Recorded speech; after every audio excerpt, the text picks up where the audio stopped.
When a young couple from Zhuangxi village in China's Shanxi province found an abandoned baby in 1989, they decided to take the poor child in and raise it as their own.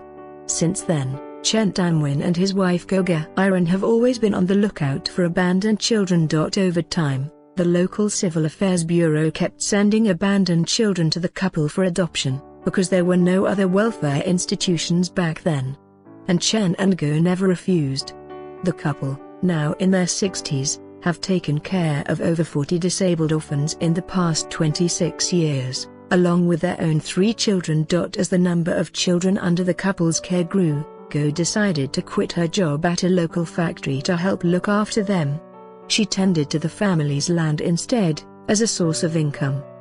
But things got better eventually, as the story of their benevolence spread. The local government approached them and offered to pay them 150 yuan, $24 per month towards the welfare of each child.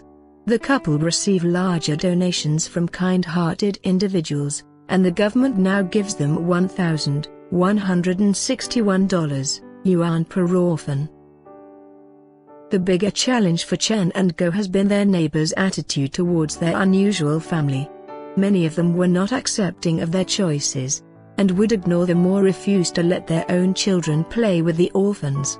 Even their eldest child, Zhuangxi, had trouble adjusting to his parents' radically different lifestyle.